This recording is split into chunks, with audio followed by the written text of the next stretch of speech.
Graça e paz, igreja. Nós cantamos há pouco esses versos. Só de ouvir a tua voz e sentir o teu amor, só de pronunciar o teu nome, os meus medos se vão, minha dor, meu sofrer, pois de paz tu inundas o meu ser. Eu não pedi que o louvor cantasse essa música hoje, mas a mensagem é exatamente sobre isso. Sobre como o Senhor Deus, Ele, de paz inunda o nosso ser. Ele, somente Ele, olhando para Ele, conhecendo o Senhor, nós realmente, irmãos, nós realmente somos transformados. A mensagem que vamos trazer hoje diz isso. Força ao cansado. Força ao cansado. E muitos estão cansados. A mensagem responde a esse cansaço e nos dá a esperança que vem do Senhor e que está no Senhor, a esperança que na verdade é o próprio Senhor. Abra sua Bíblia em Isaías, profeta Isaías, capítulo 40, versículo 27. Leremos do 27 até o 31.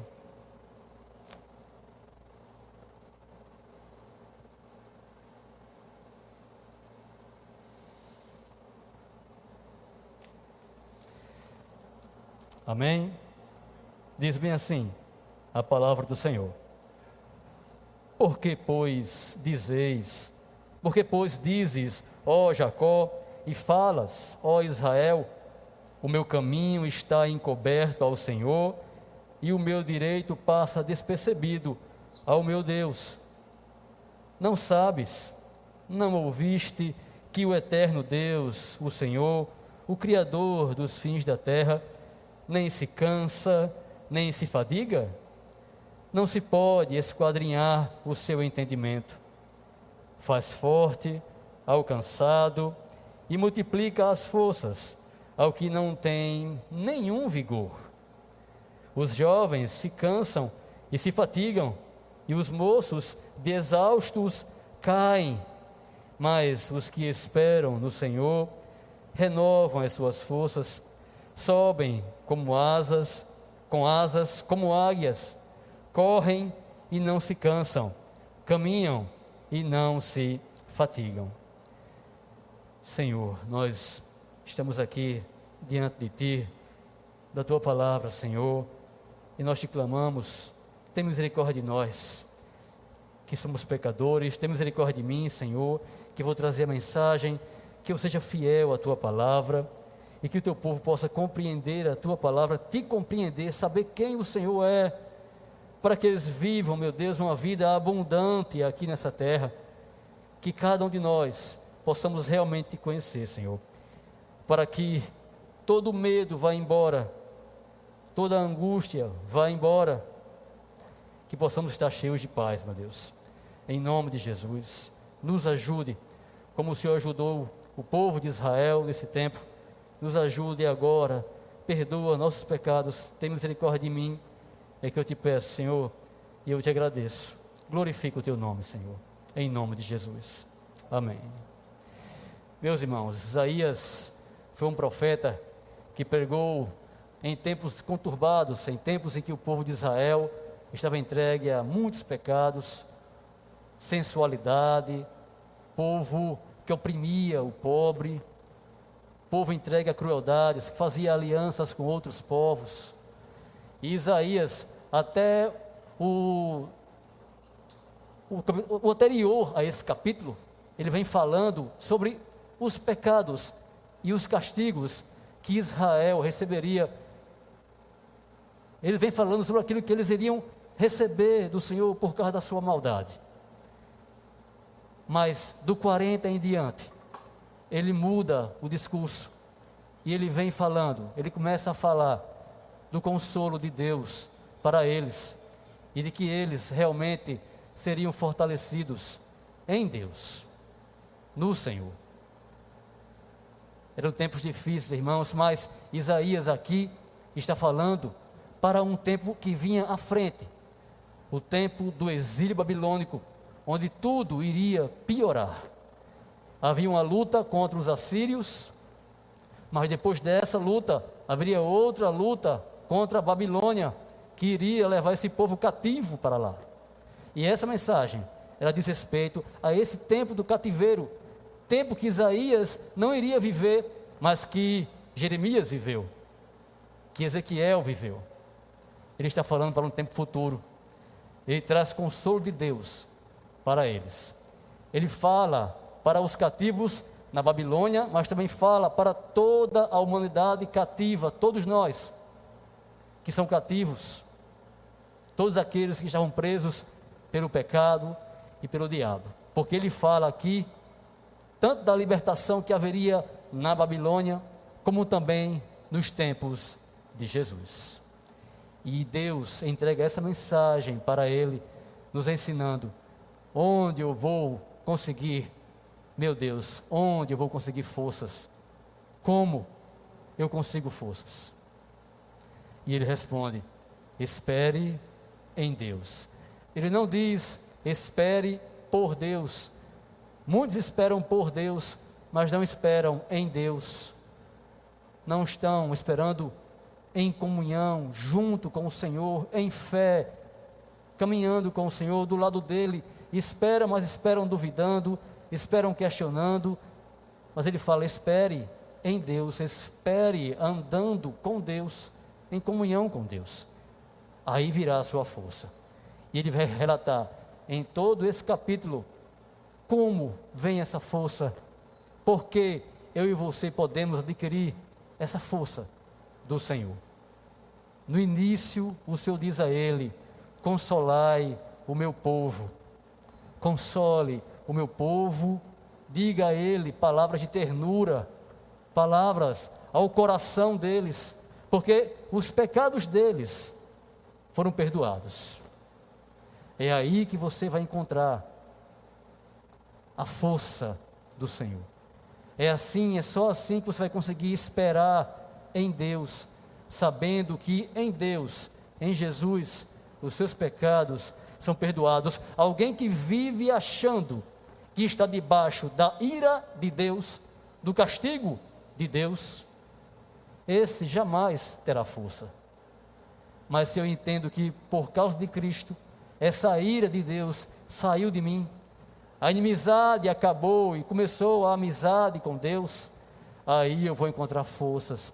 Se eu entendo que eu peço sinceramente perdão a Deus em Cristo e Ele me perdoa, só assim eu terei forças. Eu tenho que olhar para um Deus misericordioso que me perdoa.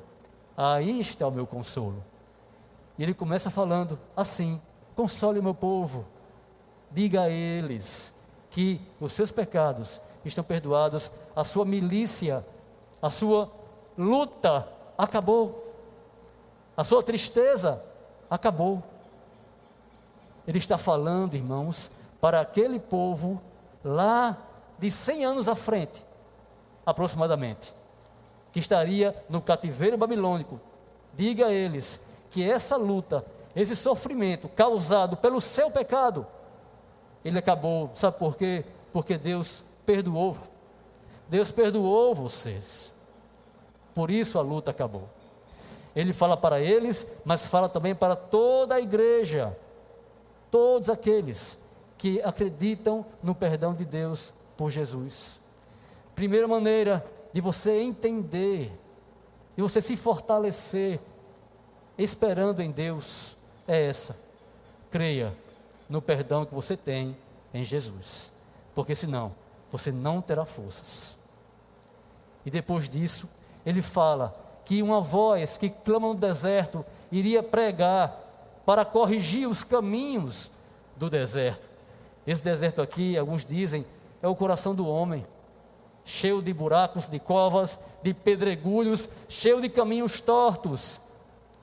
Aqui, Isaías se refere aos profetas lá no exílio, Jeremias, que iria mostrar para o povo o pecado deles. É isso que quer dizer: clame para que eles consertem seus caminhos, mostre para eles os seus pecados. Jeremias fez isso, Ezequiel também, mas aqui ele também fala de João Batista, porque os evangelistas vão dizer isso. Quando eles falam de João, eles falam: essa aqui é a voz do que clama no deserto, da qual Isaías profetizou. E ele dizia: arrependa-se, arrependa-se dos seus pecados. Deus está falando, irmãos, uma pessoa que não se arrepende, que não tem arrependimento, que não olha para os seus erros, lamenta e tenta mudar e pede a Deus que o mude, essa pessoa ela nunca vai ter forças em Deus, nunca vai conseguir esperar, não vai. Mas se eu sei que é Deus quem me leva ao arrependimento, como está lá em Romanos, Paulo fala aos judeus: vocês não sabem que é Deus quem te leva ao arrependimento?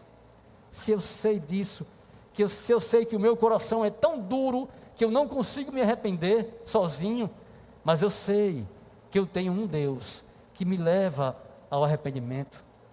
Eu tenho um Deus que me mostra meus caminhos errados, cheios de pedras e covas e caminhos tortos, que fazem mal para mim, fazem mal para a minha família, para todos ao meu redor, meus pecados. Ele veio para acabar com esse deserto.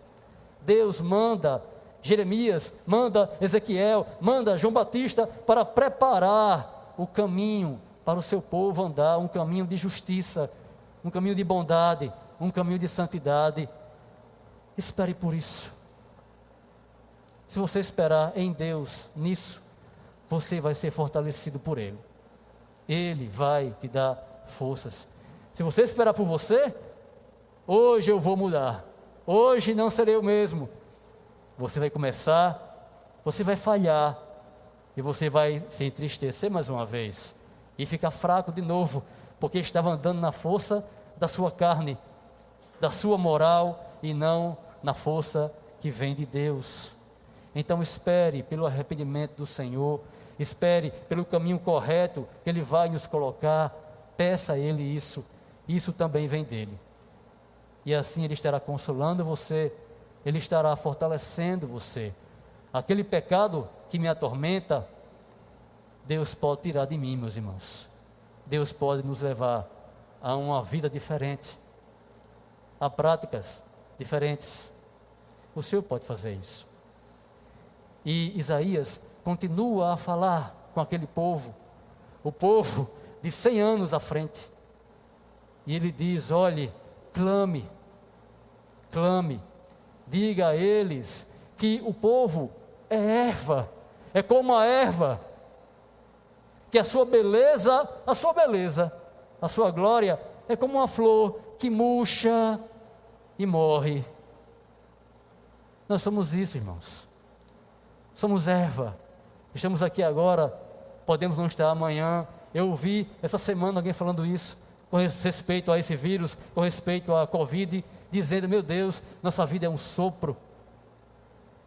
E eu já estava planejando, estudando, meditando nesse texto, e o texto fala isso. E ele diz que basta um sopro do Senhor para que a erva caia. Para que a erva caia. A beleza da jovem vai acabar, do jovem também vai acabar. Como a da flor, vai murchar e vai cair. Mas ele não fala isso para te entristecer. Ele fala isso, fala assim: clame, diga isso a eles, mas diga que a palavra do Senhor permanece para sempre. Vocês vão ficar murchos, vão secar, vão cair, vão passar, mas as promessas do Senhor para você, igreja, não vai passar, não vai acabar, não vai terminar, meus irmãos. As promessas são eternas. Sim, nós somos humanos, nós somos como um sopro, somos como uma erva, como uma flor, nossa beleza é como a da flor, mas vai acabar? Vai. Mas a palavra do Senhor, as promessas dele para vocês, em Jesus, isso é para sempre. É o que Isaías diz a eles. Então ele fala: olhe, clame. Se você é Eva, clame, porque Ele ouve o seu clamor e te ajuda. É assim que se espera em Deus, clamando a Deus e sabendo que Ele é fiel à palavra dEle. Irmãos, Ele é fiel. E se Ele falou, Ele vai cumprir, em nome de Jesus. Mas veja, e esse é um dos grandes mistérios desse texto, Ele fala o tempo todo para os dias de hoje, de dificuldades que eles teriam na Babilônia, mas fala dos tempos eternos. Deus é Salvador nosso na eternidade, é Salvador nosso também aqui, no cativeiro babilônico, em um sofrimento terrível. Deus também iria providenciar a salvação através de Ciro. E é maravilhoso isso, porque Isaías cita o rei Ciro mais de 100 anos antes, provando que ele era um profeta mesmo, e essa é a palavra de Deus mesmo. Ele diz que o rei Ciro iria libertar o povo. Existe libertação, meus irmãos, espiritual hoje contra o pecado, espiritual na eternidade, e também libertação para aquilo que nos faz sofrer hoje. A nossa Babilônia, o nosso exílio, o nosso sofrimento, a nossa angústia. Existe salvação também. É isso que Isaías está o tempo inteiro falando, unindo as duas realidades. Então, não espere em Jesus somente aqui, certamente. Não espere em Cristo somente na eternidade, porque Ele pode te ajudar aqui também. Ele pode te salvar também aqui, mesmo você sendo Eva. Clame, o Senhor diz, clame. E depois Ele fala a respeito do Evangelho. Ele diz, olhe, vocês são Eva, mas o Senhor, a sua palavra é eterna, portanto vocês devem subir o monte e gritar bem alto, boas novas, o seu Deus, eis o teu Deus. Aqui está o teu Deus vem. Digam isso, vocês são Eva, estão sofrendo, têm que ser consolados, eu vou consolar vocês, mas gritem bem alto, aqui está o teu Deus, aqui está Jesus, Ele não está longe, Ele está perto. Meus irmãos, naquele cativeiro havia muito sofrimento, e muita angústia, e muita descrença também.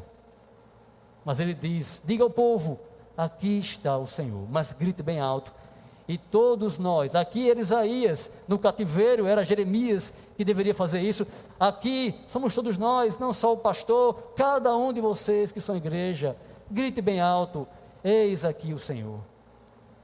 Nosso Deus vem, Ele vem nos ajudar. Diga isso às pessoas deste mundo que estão desesperadas com essa praga, com esse vírus. Você tem que dizer isso, porque você é de Deus. Porque se o homem de Deus, se a mulher de Deus se desespera, o que teremos então? Se aqueles que têm a mensagem de esperança entram em desespero, o que será do mundo? O que será de nós? O que será daqueles que não têm Deus? Se nós que temos Deus estamos desesperados, perdemos a fé e a esperança, e não falamos, o nosso Deus, Ele virá nos ajudar. O nosso Deus, Ele está aqui. Grite bem alto, igreja. Fale isso. É assim que você será fortalecido. É assim que se espera no Senhor. Não pelo Senhor, no Senhor. Proclamando as boas novas para tantos que estão necessitados. E ele fala muitas coisas a respeito da realidade do cativeiro. Aquelas pessoas, até os devotos, até os judeus que eram fiéis a Deus, eles estavam perdendo a fé deles, a esperança deles. Por quê? Como agia a mente de Israel? Era assim, havia um inimigo, Deus usava o povo para vencer o inimigo, mas Deus sempre deixou claro que a vitória deles vinha do Senhor. Mas depois que eles venciam a guerra, eles se alegravam e sabiam, Yahvé é poderoso, nosso Deus é o mais poderoso. É assim que acontecia. Mas no exílio, no cativeiro, eles perderam para os assírios, depois para a Babilônia, depois os persas iriam também governá-los. E alguns diziam: onde está Yahvé? Porque ele se manifestava sempre em nossas vitórias. Onde está Yahvé? Porque nós perdemos e não conseguimos mais ganhar. É somente luta, opressão, tristeza. Onde está o Senhor? Aí Isaías começa a falar para eles que eles estavam enganados, que é o primeiro texto que nós lemos, primeiro versículo. Como você pode dizer que os teus caminhos estão encobertos a Deus e Deus não pode ver você, que Deus está cansado? Ele é que faz forte aquele que está cansado. Como você pode dizer isso, igreja, que Deus te esqueceu? Não diga isso, não pense isso. Se você pensar isso, você será fraco, vai se enfraquecer cada vez mais. Mas se você pensar em Deus, nesse Deus a quem Isaías revela aqui, você vai encontrar forças. Porque ele diz que esse Deus, ele mede as águas da terra, ele usa o céu como um cobertor, ele é todo poderoso. O povo da Babilônia, eles tinham vários deuses, vários ídolos, tanto em estátua, e ele fala que eles queriam construir estátuas. Eles queriam adorar estrelas. Para quem não sabe, a astrologia, né? Ela vem deles, desse povo. Você liga o rádio e está lá, né? Quem é do signo de Câncer, de Virgem, de Leão, não é isso? Vem deles, desse povo aqui. Porque eles achavam que ali havia poder, que as estrelas é que iriam determinar o destino das pessoas, como hoje muitos acham ainda. Aí Isaías diz: não, o Senhor, Ele manda vir as estrelas, cada uma lhe obedece. Ele está falando para você: entenda de uma vez por todas que Deus é poderoso. Poderoso. Ninguém pode com o Senhor. Ele diz: os príncipes, os reis, os governantes, Deus transforma o seu governo, suas obras em nada, irmãos. Onde está Alexandre o Grande? Onde está? Onde ele está? Onde está o seu reino? Onde? Pois é, não está mais. Ele fala isso porque o povo de Israel começou a achar que o poder estava, o destino estava nos astros, ou no rei da Babilônia. Está nele o destino, está nele o poder. Nós não conseguimos vencer, então pronto. Se eu não consigo vencer, então realmente o poder não está em Deus. Eu vou procurar aqui outra coisa para me fazer vencer. Mas ele explica: de maneira alguma. É Deus quem governa as estrelas, é Deus quem derruba os reis, é Ele quem vai derrubar esse rei, é Ele. E Ele derrubou de fato, por meio de Ciro. Rei persa vem e subjuga a Babilônia, e esse mesmo rei, Ciro, é quem liberta o povo de Israel. Não ele, mas o Senhor o ordenou que fizesse isso. Era tão difícil, irmãos, para eles, era impossível para eles, mas para Deus não existem impossíveis. E Ele quer que cada um de nós possa acreditar nisso. Não existe para Deus impossíveis, não existe nada maior do que o Senhor. Você vai esperar em Deus quando você entender isso, que Deus é todo poderoso, que nada nesse mundo, nada pode vencer o Senhor. Ele fala: a quem eu vou comparar o Senhor? Ele diz isso, Ele é incomparável, mas eu tenho que entender, eu tenho que conhecer esse Deus, eu tenho que saber isso, e crer nisso, obviamente. E ele fala algo também muito importante, ele diz bem assim: olhe, quem é que deu conselhos a Deus? Quem aconselhou o Senhor? Quem lhe deu sabedoria? Quem lhe deu conhecimento? Ele está falando isso, irmãos, porque nós, muitas vezes, pensamos que vivemos em um caos, ou então achamos que as coisas não têm sentido, né? Não tem sentido, isso não tem sentido. Não tem sentido a vida. Veja um jovem que estudava, trabalhava, pensava no futuro, pega um vírus e morre. Qual é o sentido disso? Aí muitos se desesperam. Aqui também, muitos pensavam: qual é o sentido de ser povo de Deus e viver subjugado debaixo do pé da Babilônia. Qual é o sentido disso? Não tem sentido nenhum. É o nonsense. Vamos andar como se andássemos no caos. Vamos comer, vamos beber, porque amanhã morreremos, né? Como diziam no tempo de Paulo, diziam isso. E muitos dizem isso, pensam isso. Aí ele fala, entenda, Deus, Ele tem a sabedoria sim. Ele sabe o que está fazendo. Ele sabe o que Ele está fazendo com esse vírus. O Senhor sabe. Você não sabe. Eu não sei. Mas Ele sabe. Quem lhe deu um conselho? Quem pode dizer a Ele, Senhor, por que o Senhor fez isso? Nós não somos sábios, irmãos, mas Ele é. Quem conheceu a mente do Senhor? Quem? O que resta a você é amar a Deus. Um amor que se mistura com fé e com confiança.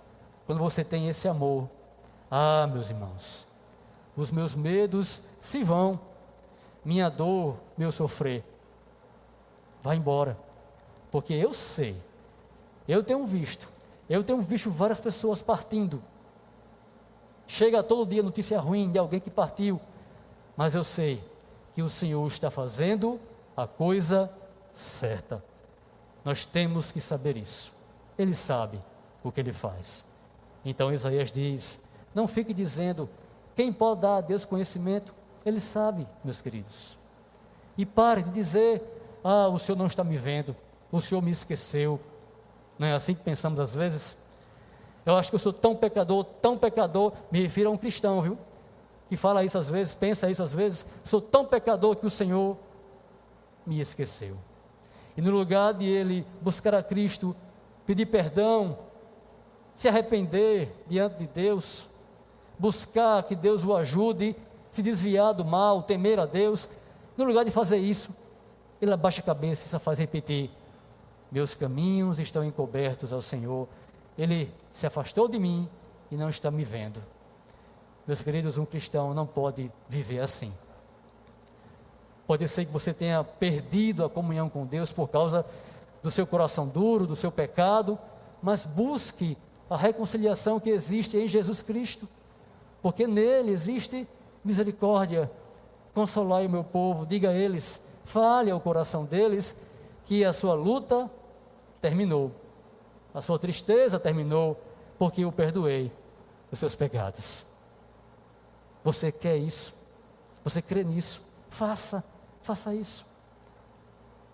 Então, depois que você entende que o Senhor sabe todas as coisas, você se fortalece. A força vem dele, porque você sabe em quem você tem crido, meu irmão. Se fortaleça nisso, espere nele assim, sabendo que ele conhece o caminho correto. Ele sabe o que é melhor. É o que está aqui escrito, ele sabe o que é melhor. Esse vírus foi o melhor. Talvez se você olhasse para o mundo antes do vírus, você entendesse isso. Como a humanidade estava decaída. Crianças sendo ensinadas a praticarem, a viverem o pecado da homossexualidade. Eu mesmo vi certa vez, acho que foi num site, um pai e uma mãe fizeram uma festa de aniversário para o seu filho de 11 anos. Na festa eles tocavam uma música de Paulo Vittar, e ali havia foto do seu filho de 11 anos com o seu namorado de 14 anos. Esse é o mundo pré-pandemia. Esse mundo. É esse mundo. Deus sabe o que Ele está fazendo. Meu irmão, minha irmã, quem jamais ensinou a Deus alguma coisa? Não é? E aí ele termina, ele conclui, olhe, os jovens, e aqui não são os jovens cristãos, não, é uma metáfora, aqueles que são jovens, mas que não esperam em Deus, eles podem até correr, eles correm, mas eles se cansam, eles caem, meus irmãos. O que ele está falando aqui, a força do homem natural, a inteligência do homem, a sua beleza, a beleza da mulher, a sua inteligência, seu esforço, uma hora cai, uma hora vem um cansaço, você não aguenta sem Deus. Os jovens, aqueles os mais fortes, que têm mais vigor, eles correm, mas aqueles que não esperam no Senhor, eles se cansam. Aí ele fala, mas Deus, Ele dá força ao cansado que espera no Senhor. A esse o Senhor dá força, a esse que entendeu quem é esse Senhor, do qual eu acabei de falar, que Isaías falou, que falou o Espírito Santo. Quando você entende quem é esse Senhor, quem é Ele, o que Ele faz, aí Ele te fortalece, Ele te dá forças, e você espera com confiança nele, e fortalecido, e você não vai cair, por causa dele, meus irmãos.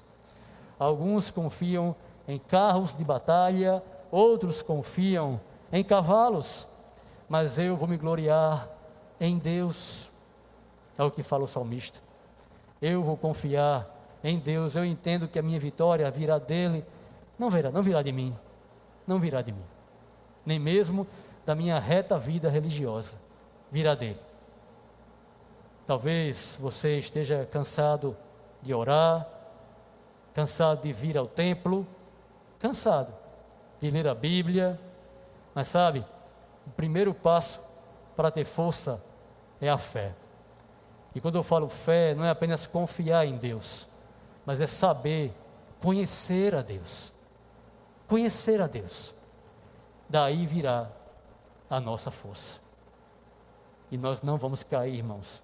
Nós não ficaremos cansados. Você entende a música agora? Só de ouvir a tua voz e sentir o teu amor, só de pronunciar o teu nome, os meus medos se vão, minha dor, meu sofrer se vai, pois de paz tu inundas o meu ser. Mas veja, tudo isso veio por causa do Senhor Jesus, porque Ele pronunciou, porque Ele lembrou, porque Ele pensou, aí Ele ficou forte. Vamos orar? Feche seus olhos, vamos pedir que o Senhor nos dê essa graça, essa fé de conhecê-lo e de saber tudo isso a respeito dEle, que Ele é poderoso, é perdoador, que Ele é fiel em Sua palavra. Vamos pedir que Ele nos ajude a não esquecer de nenhuma dessas verdades sobre o Senhor.